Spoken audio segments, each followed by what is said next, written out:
Good morning, everyone. Todd Shellnut here with CFI Pro Courses, and today is day 3. I'm getting ready for a CFI renewal ride on December 21st of this month. I guess that would make sense, right? December 21st of this month. It's morning time. Anyway, so my plan of action for today, if you're following along, is I'm going to finish up my runway incursion lesson, and I'm going to share with you how I'm going to do that. I'm also going to go over and review some material from Area of Operation 2 Task Mike and Area of Operation 3 Task A. The reason why I like to review Area of Operation 2 Task A is because that particular task, it butts up right nice against Area of Operation 2 Task Mike, which is logbook endorsements.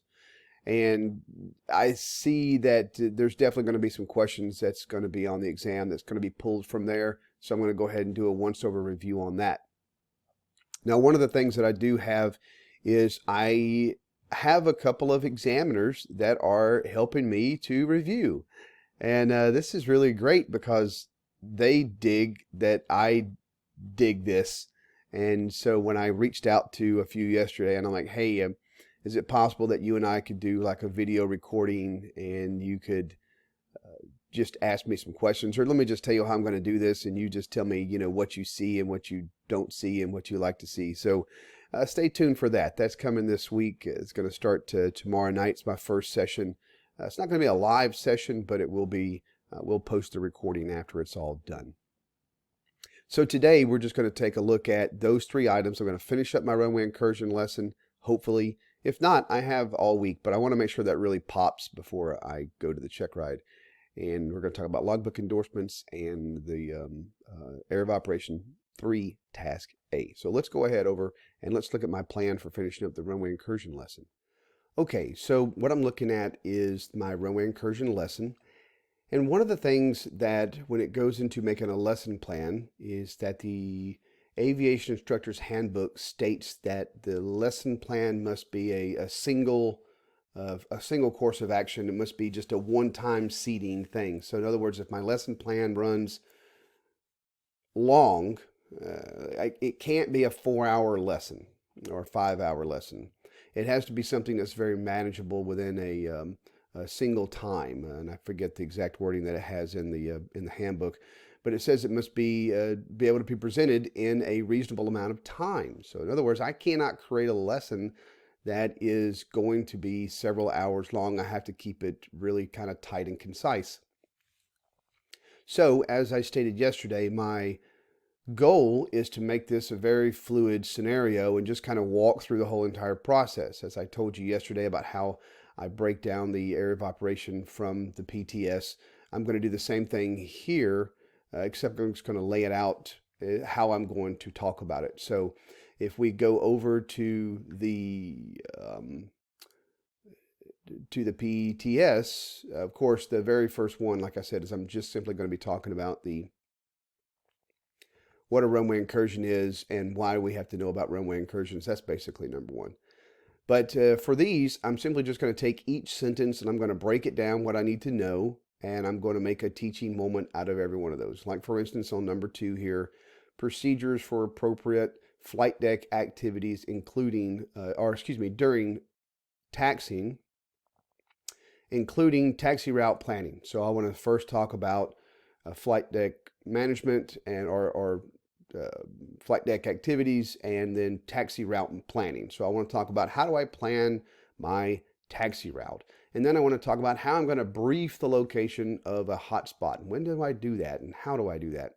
And then communicating and coordinating with ATC, what's the big deal with that? How do I do that? So I'm just going to pick apart this practical test standard, and I'm going to make my lesson plan part of that.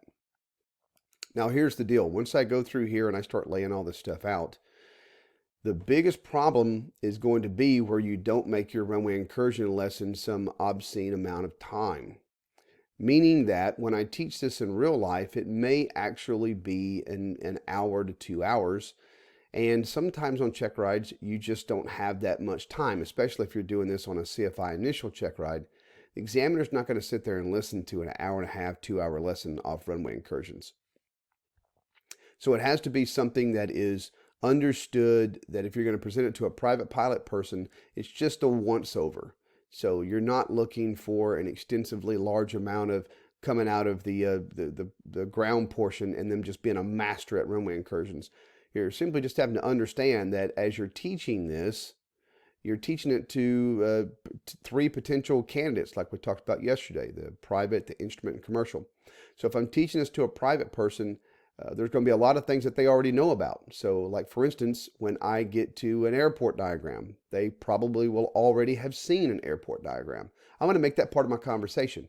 And when I get to NOTAMs, they probably have already seen a NOTAM because I have already talked to them about weather before this, and so on and so on and so on. They already know about communication. They've already talked on the radio. They've already got ATIS. They've already recorded taxi instructions. So I'm not looking at presenting this from a scratch level idea. And that's probably you're going to be, if you're designing yours, that's going to be your biggest hill to get over, is that if you're trying to talk like you're introducing this for the very first time, if I start to talk about NOTAMs, I am not going to get into all the different type of NOTAMs. I'm simply just going to state, have you checked the NOTAMs? I'm not going to teach NOTAMs. So please make sure that you understand when you look at all this stuff on my lesson plan, I'm not full-blown teaching each one of these areas here. I'm only had this on here as a guided view for me. I like to expand everything out so that way I'll know that I have the different areas guarded here. And as you can see, if you can look between the PTS and between my lesson plan, you'll actually see that I'm following along with the PTS in that order that I gave you yesterday. So that's my contingency plan for the remainder of the day, is to go over that and work that idea. Now, the second thing that I'm talking with you about today, so that way if you're following along and you're preparing for something, is going to be Area of Operation 2 Task Mic. Now, I do want to do a once over for this, so that way if you actually are preparing as I'm preparing, I want to talk with you about some of these items and make it a little bit more clear for you. So the first thing is, again, when I'm preparing, I make a lot of markups in my PTS, which I'll share that with you in just a second. And what I'll do is I'll go through here and I will put notes, or I have notes for each one of these lines. So like, for instance, on required logbook entries for instruction given, I will just make a reference note out there to the regs that govern that. So like, for instance, required logbook entries for instruction given, I know for a fact that I have to sign the logbook. That's 61.189. And that, because it says I have to state the logbook, I have to sign the logbook for when I give instruction. And then how do I sign the logbook? Well, I'm just going to put 6151 out beside that, because that's how to actually fill out a logbook. So there's not a lot of too much studying on that one line, except to know that when must I sign a logbook and how must I sign a logbook. Number 2 here, required student pilot certificate endorsements. This is old items here. We don't do student pilot certificate endorsements anymore. So I actually just take the line there, and I'm just going to X out the word certificate. So, but the reason for it is because we simply just don't have those anymore. The last month you could have used it was February of this year, and that was if you were under the age of 40 when you got your certificate back in 2016. We no longer issue student pilot certificates, paper student pilot certificates. So I don't have that. I just marked that out there because we do have required student pilot endorsements, including appropriate logbook entries. So anything that's required, that is your Tim Loves Bacon, if you're familiar with that acronym from my past videos, but that's all the student pilot endorsements. And I'm just going to review those to make sure there's nothing's changed. I go through the 6165 advisory circular.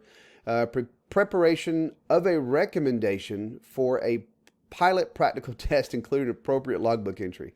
So preparation of a recommendation, including the logbook entry. So how do I make sure that make sure that someone's actually ready?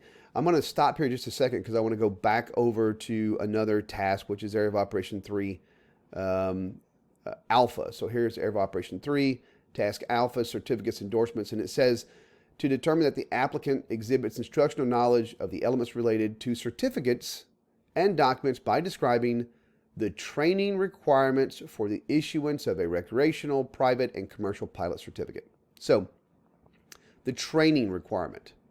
So if I know, like if we're talking about private, and I can say, okay, the training requirement for the issuance of a private. So I know that I got to have knowledge, that's 105. I know that that's 61.105. I know I've got to have some flight training, that's 61.107. Also has ground training in 107. And then the required flight time, which is 109. So when I go back up to Mike, and I look at that again, where it says preparation of a recommendation for pilot practical test, it's almost a tongue twister, including appropriate logbook entry for initial pilot certification.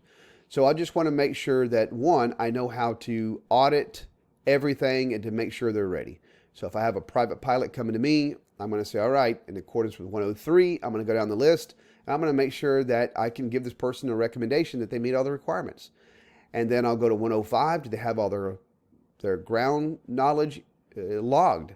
Yes, they do. Then I'm going to 107. Do they have their ground and flight knowledge from 107? Yes, they do. And do they meet all the time requirement? Yes, they do. Well, then guess what? I can prepare a logbook entry for the initial pilot certification by going to the advisory circular 6165 and simply just copying the items out of there that relate to the heading section in there called private pilot. So pretty simple stuff. Again, I say pretty simple. I try not to say things like that on these videos because if you're just now learning this, it may not be simple to you. So that's an initial pilot certification, meaning the pilot doesn't have a pilot certificate. So if they don't have a pilot certificate, that's called an initial pilot certification. But what if they already have a pilot certificate? Well, then if they're going to take another check ride or for another pilot certification, that's called an additional pilot certification. And that's your 6163 items. And of course, it's 6163 Bravo and Charlie. So that's going to be your additional category and class, respectively. And then if you have an additional aircraft, that's 6163 for an additional category, because that's a category of aircraft. So I want to make sure that I'm familiar with 6163s and how to do additional category and classes. And then I've got to talk about flight reviews. And this is probably where you can get into the weeds a little bit, because a lot of pilots don't really study this because they don't do a lot of them. So I'm going to go back to 6156. I'm going to read it from top to bottom just to make sure there's nothing that I'm missing out of there. And then I'm going to go to the advisory circular 6198, and I'm going to review that one. I'm actually going to have a copy of that with me in the check ride to make sure that they understand that I know how to give a flight review.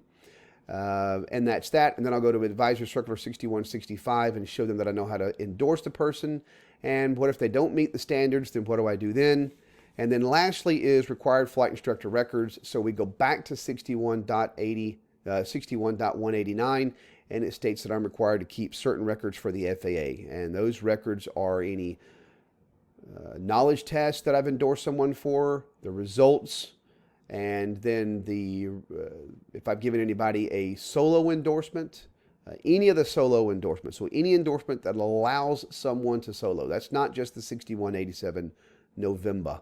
It could be any of the ones as a November or a Papa, or even the cross-country endorsements that allow someone to solo cross-country. Those are also required to be in there.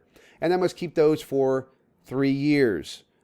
If it's a TSA endorsement, which I normally don't get asked that question, then those are 5 years if it's a TSA endorsement, of which I must make that same endorsement that I make in the student's logbook. I must make that same exact endorsement in my own logbook as well for my records, and that's what I must keep for 5 years.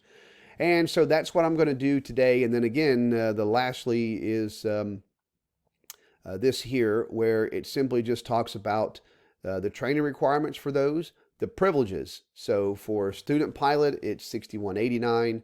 The privileges for a private pilot are 61.113, commercial pilot 133, and I'll just make sure that I know those. And the class or duration of medical certificates, I'll go do a review of 6123 and make sure that I haven't forgot any of that since it hadn't changed in a while. Recent pilot flight experience requirements. So that's all in 61.57. So I will go there and make sure I've got my 3 takeoff and landings to a full stop if it's with a passenger. At night, all the good stuff. 6.6 hit if it's instrument, but we're not going to be talking about that maybe in my check ride. And then the last one is required entries in pilot logbook or flight record. So what do I have to log and what do I not have to log? Again, this is kind of a redo from area of operation 2 Mike number 1 there. So I would put here 61.189, which states I've got to sign it, and 61.51, which states what I need to log. And that's what I'm going to be going over today. So hopefully at the end of the day, I'll have or when I post this evening, I'll have a nice, shiny, new Runway Incursion lesson plan that you can look at. You can kind of see how I'm going to go through it and what my motive is for getting ready for the check ride. Anyway, I hope you have a great day of CFI training, and I thank you very much for joining me this morning over coffee or tea or whatever you're doing. I'm Todd Shellnut with CFI Pro Courses. I'll talk to you in a few hours. See ya.